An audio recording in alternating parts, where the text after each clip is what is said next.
Question number 32. In a food chain, the transfer of energy follows 5% law, 10% law, 50% law, 100% law. तो जो energy transfer होती है वो किस लॉ को फॉलो करती है? 10% लॉ को फॉलो करती है। क्यों 10% लॉ को फॉलो करती है? क्योंकि हमने पहले भी पढ़ा है लिंडमैन लॉ, जिसमें उन्होंने बताया था एक टॉपिक लेवल से जब दूसरे टॉपिक लेवल पे एनर्जी ट्रांसफ़र होती है तो सिर्फ जितनी भी एनर्जी फर्स्ट टॉपिक लेवल पर प्रेजेंट होती है उसका सिर्फ 10% ट्रांसफ़र हो पाती है, बाकी 90% जो होती है वो वहीं पे कंज्यूम हो जाती है या फिर उसका कुछ पार्ट जो है वो रेस्पिरेशन के फॉर्म में या फिर हीट के फॉर्म में लॉस हो जाता है। ठीक, now question number 33. Soil erosion is prevented by grazing, deforestation, afforestation, over cultivation. तो सॉइल इरोजन हम किससे रोक सकते हैं कि मिट्टी का कटाव ना हो?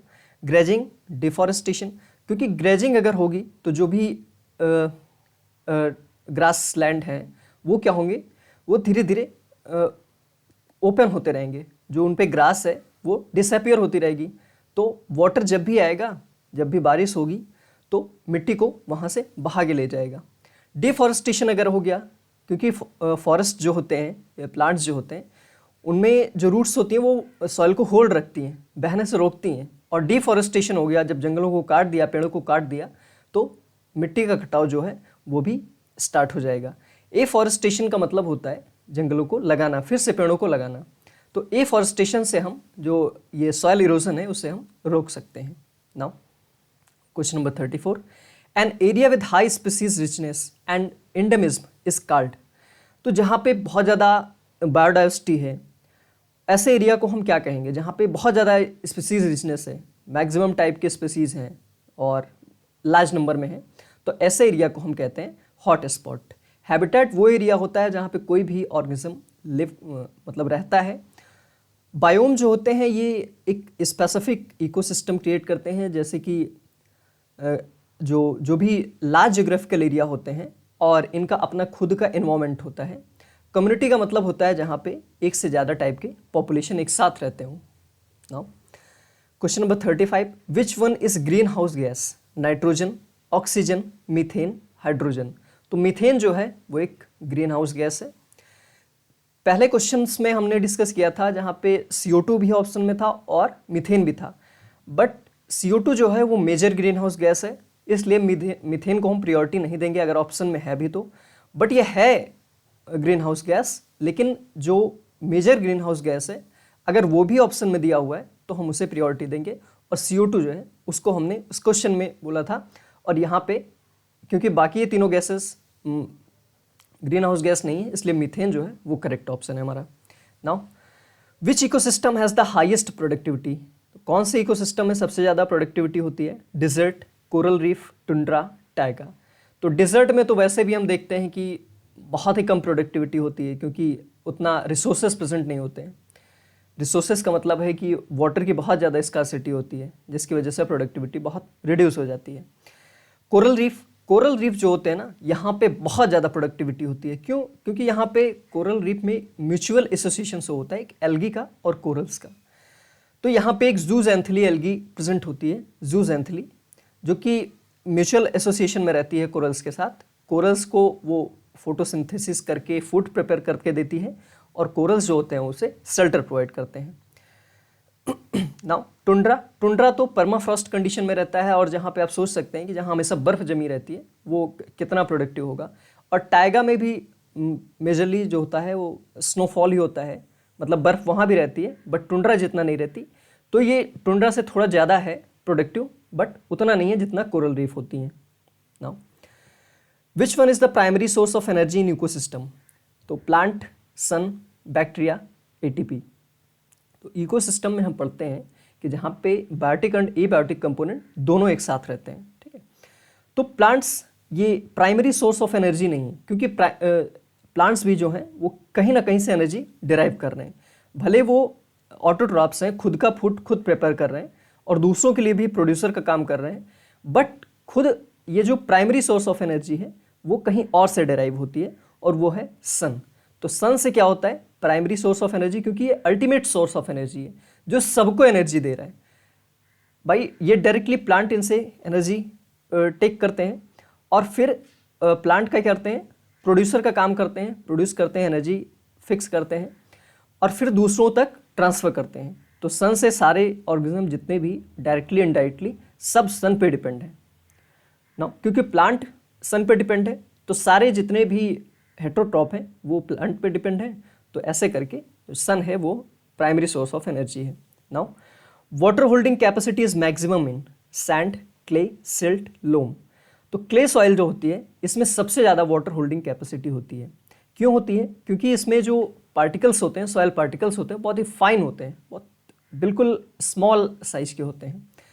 सैंड में सबसे बड़े होते हैं और जहाँ पे बड़े पार्टिकल होंगे वहाँ पे सॉइल में पोर भी ज़्यादा बड़े बड़े होंगे। तो पोर ज़्यादा होंगे तो वाटर जो है वो ड्रेन आउट कर जाएगा, रुकेगा नहीं सॉइल में। वहीं क्ले में क्या होता है, बहुत स्मॉल पार्टिकल्स होते हैं तो पोर्स भी बहुत ही स्मॉल बनेंगे, तो वाटर ड्रेन आउट नहीं हो पाता है और वहाँ पे होल्ड रहता है। इसलिए क्ले जो है सबसे ज़्यादा वाटर होल्डिंग कैपेसिटी में जाना जाता है। Now which of the following is a xerophyte? Cactus, hydrilla, mango, mustard. तो ज़ीरोफाइट क्या होते हैं? ज़ीरोफाइट ऐसे प्लांट होते हैं जो डिजर्ट कंडीशन में रहते हैं, वाटर स्कार्सिटी वाले कंडीशन में रहते हैं, जहाँ पे वाटर प्रॉपर नहीं है। तो कैक्टस जो है ये एक वाटर स्कार्सिटी वाला प्लांट, मतलब ऐसे जगह पे ग्रो करता है जहाँ पे वाटर बहुत ही कम है। नाउ हाइड्रिला, हाइड्रिला तो क्या है, ये एक एक्वाटिक प्लांट है।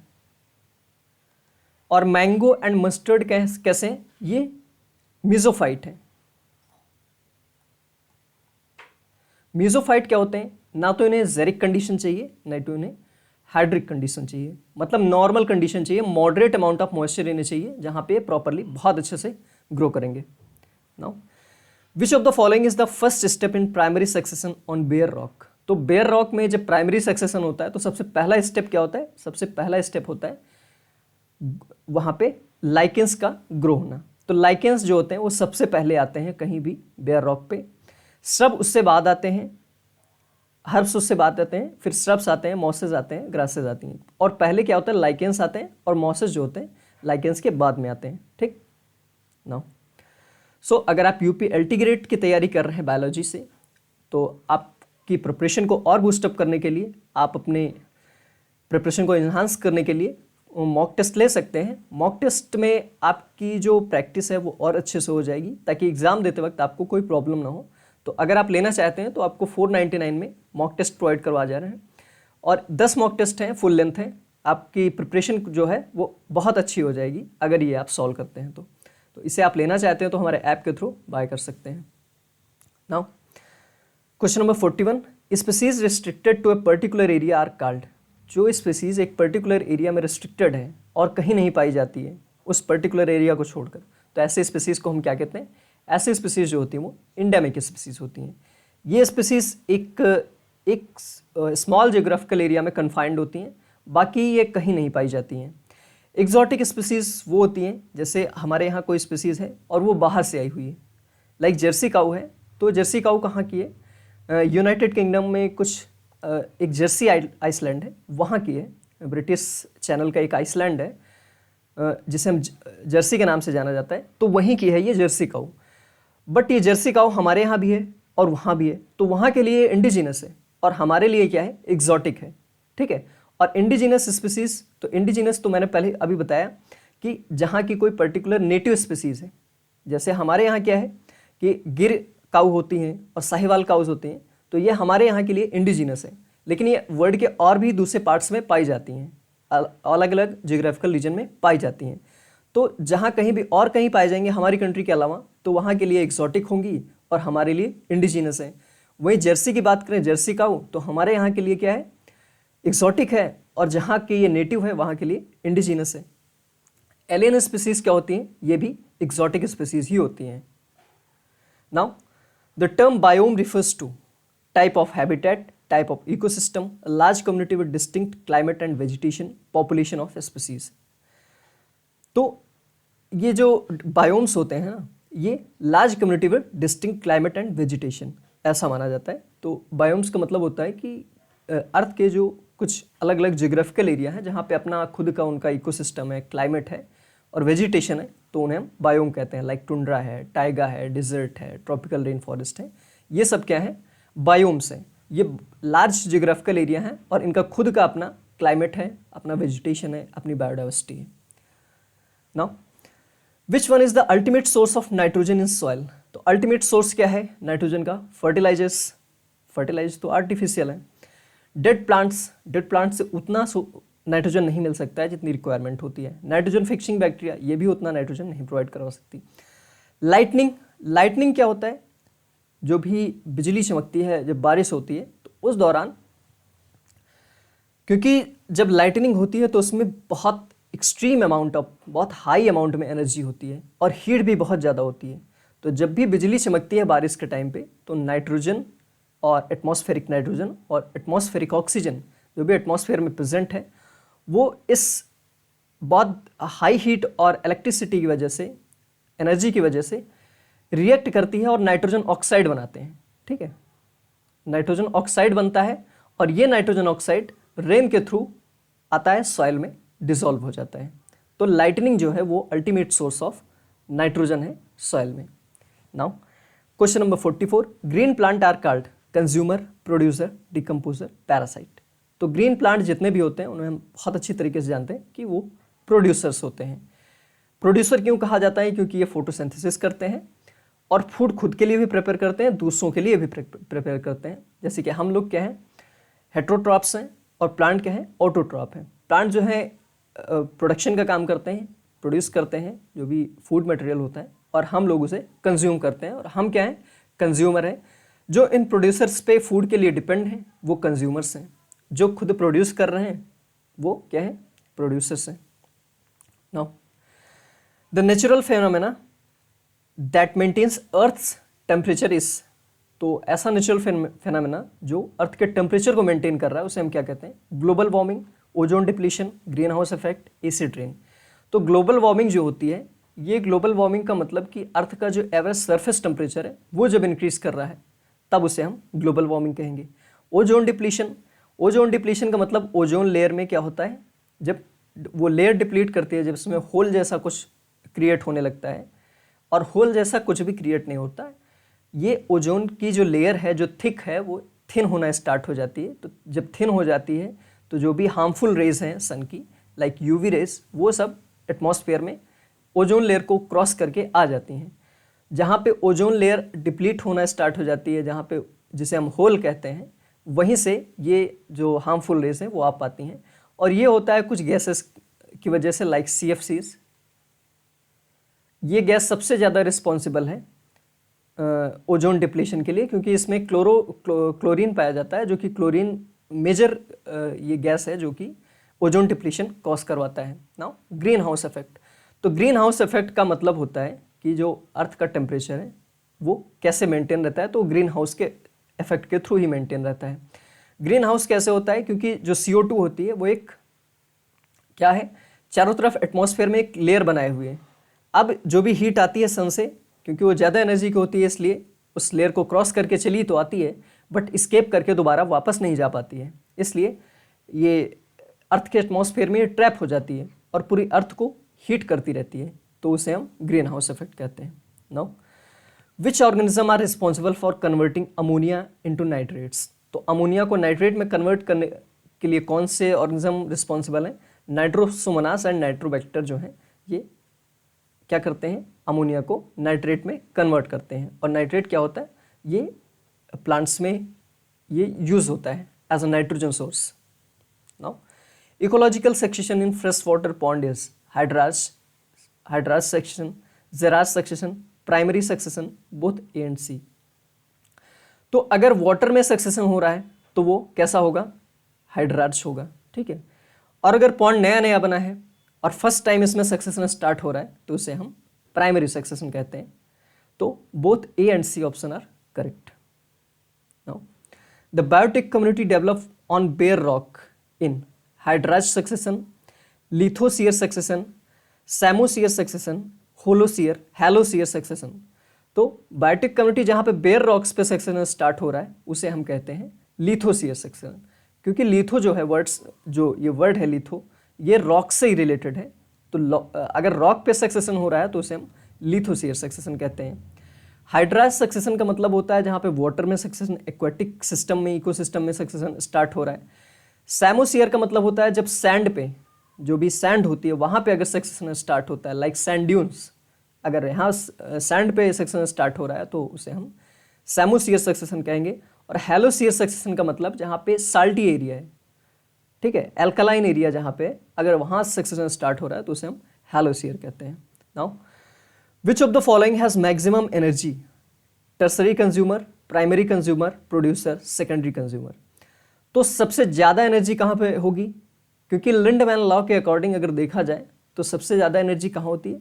प्रोड्यूसर्स के पास होती है, जो बेसिक ट्रॉपिक लेवल होता है, फर्स्ट ट्रॉपिक लेवल। और फर्स्ट ट्रॉपिक लेवल पे कौन लाई करता है? फर्स्ट यहाँ पे लाई करते हैं प्रोड्यूसर्स। तो प्रोड्यूसर्स के पास सबसे ज़्यादा एनर्जी होगी, फिर उसके बाद कंज्यूमर्स के पास होगी, धीरे धीरे घटती जाएगी।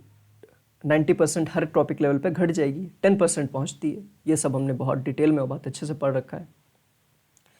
सबसे कम कहाँ पे होगी? जो टर्सरी कंज्यूमर है इनके पास सबसे कम एनर्जी होगी, ठीक।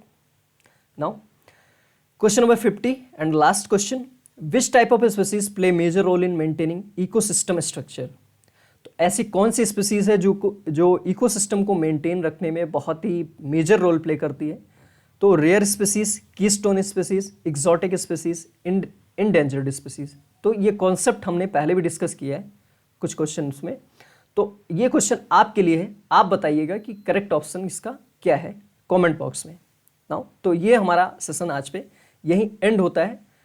और अगर आप जीआईसी बायोलॉजी की तैयारी कर रहे हैं, जीआईसी लेक्चर की तैयारी कर रहे हैं, तो अगर आप अपने प्रिपरेशन को और ज़्यादा एडवांस करना चाहते हैं तो आप हमारी ये सीरीज़ को ले सकते हैं, जहाँ पे आपको हम टॉप 20 क्वेश्चंस की 150 सेट यहाँ पे मिलेंगे आपको, जो कि PYQs हैं। टॉप 20 क्वेश्चन के MCQs मिलेंगे, जो कि सैम्पल क्वेश्चन हैं, जिनकी आने की प्रोबेबिलिटी बहुत ही ज़्यादा है। तो आप उसे भी बाई कर सकते हैं। मतलब ये सारा कुछ इसी में मिलने वाला है। और 15 फुल लेंथ मॉक टेस्ट मिलने वाले हैं इसी में। नोट्स भी मिलेगा फुल और शॉर्ट क्वेश्चन आंसर के साथ साथ, और कॉन्सेप्ट का कैप्सूल मिलेगा। यहाँ पे आपको कॉन्सेप्ट, जो भी कॉन्सेप्ट हैं आपके, वो अगर इसे आप लेते हैं तो बहुत ज़्यादा आपके अच्छे हो जाएंगे, कॉन्सेप्ट आपके जो भी हैं क्लियर हो जाएंगे। तो ये 50% ऑफ चल रहा है इस टाइम पे, और ये लिमिटेड टाइम के लिए है। सो आप इसे ग्रैब कर सकते हैं, ले सकते हैं। 50% ऑफ के साथ यहाँ पे 499 में आपको ये प्रोवाइड करवाया जा रहा है। अगर आप लेना चाहते हैं तो आप हमारे ऐप के थ्रू ये बाय कर सकते हैं। इन सारी चीज़ों के साथ अगर आप रिकॉर्डेड वीडियो भी चाहते हैं, लॉन्ग एंड शॉर्ट, तो यहाँ पे आपको 50% यहाँ भी ऑफ मिल रहा है, और 999 में ये प्रोवाइड किया जा रहा है। इसे आप बाय कर सकते हैं हमारे ऐप के थ्रू। नाउ हमारे ऐप में आपको बहुत सारी फ्री सुविधाएं भी मिल रही हैं। अगर आप चाहते हैं ये सारी सुविधाएं लेना, तो ऐप को इंस्टॉल करिए और ये सारी सुविधाएं आप फ्री ऑफ कॉस्ट लीजिए। नाउ तो ये हमारा लेक्चर आज यहीं पे एंड होता है। तो keep study and thank you.